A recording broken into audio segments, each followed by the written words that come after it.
എല്ലാവരും സുഖമായിട്ടിരിക്കുന്നില്ലേ? അപ്പോൾ ഇന്ന് ഞാനൊരു പുതിയൊരു അച്ചാർ ഇടാൻ പോവാണ്. മിക്സഡ് അച്ചാർ. അത് കുറച്ച് 2-3 സൈസ് സാധനങ്ങളെല്ലാം കൂടി കൂടിയ ഒരു അച്ചാറാണ്. അപ്പോൾ അത് നമുക്കിടാം. നമുക്ക് പോവാം എന്ന് പറഞ്ഞാൽ, ഞാൻ കുറച്ച് നാളിന് മുമ്പ് ഒരു ഹൗസ് വാമിങ്ങിന് ചെന്നപ്പോഴത്തേക്ക് ഞാൻ കഴിച്ചതാണ്. പക്ഷെ അന്ന് പോലെ ഇടണമെന്ന് വിചാരിച്ചിട്ട്, പക്ഷെ ഇന്നേ വരെ ഇപ്പോഴാണ് എനിക്ക് സാധിച്ചത്. അപ്പോൾ എന്തൊക്കെയാ സാധനം നോക്കണം. മാങ്ങ, കുറച്ച് ക്യാരറ്റ്, മാങ്ങ ചൂണ്ടിക്കൊണ്ട് പോകുന്നുണ്ട്. പിന്നെ കോവയ്ക്ക 2ആയിട്ട് മുറിച്ചിട്ട് കനം കുറച്ച് അരിച്ചത്.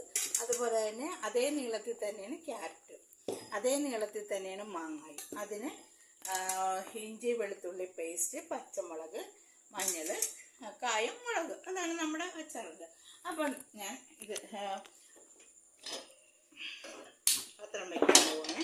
ഒരു സിമ്പിൾ അച്ചാറാണ്.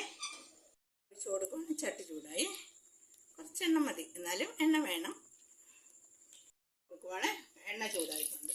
ഉലുവ ഇടുവാണ്. ഉലുവ പൊട്ടി, കടുക്.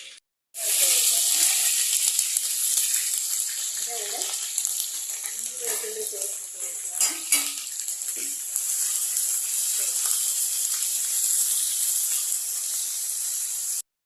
അത് ഉള്ളി പിന്നെ പച്ചമുളകൊക്കെ നന്നായിട്ട് വാടി അതിൻ്റെ കൂടെ അങ്ങായിട്ട് കൊടുക്കുകയാണ്. അതിൻ്റെ കൂടെ ക്യാരറ്റ് ഇട്ട് കൊടുക്കുകയാണ്. ഇതിൻ്റെ കൂടെ ഒന്നിച്ചിടാം. കോവയ്ക്ക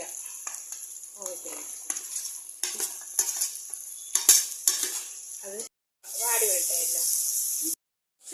വാടിയിട്ടുണ്ട്. നമുക്ക് അതിൻ്റെ കുറേ ഉപ്പിട്ട് കൊടുക്കാം. കേക്കിന് ഇത്തിരി വേവ് കൂടുതലുള്ളത് അതും വെന്തിട്ടുണ്ട്. ക്യാരറ്റ്, മാങ്ങ പെട്ടെന്നാകുമല്ലോ. മഞ്ഞപ്പൊടി ഇട്ട് കൊടുക്കുവാണേ. ഇത് വേണ്ട. വെള്ള മുളക് പൊടിയാണ്. അതും കാശ്മീരി മുളക് പൊടിയും ഇട്ട് രണ്ടും കൂടി മിക്സ് ചെയ്താണ് ചേർക്കുന്നത്. കാര്യം ഇതിനൊത്തിരി എരിവ് വേണം. ഇത് പല സൈസാണ്. കോവയ്ക്കാണെങ്കിൽ ഇത്തിരി കഷ്ണം ഒക്കെ ഉണ്ട്. അപ്പം അതിന് കായം ഇട്ട് കൊടുക്കുവാണ്. നമുക്ക് കായം എന്താ ഇഷ്ടം, കൂടുതൽ വേണമെങ്കിൽ കൂടുതൽ. കുറച്ച് ഇത് നല്ല കൂടിയ ചൈനീസ് കായമാണ്.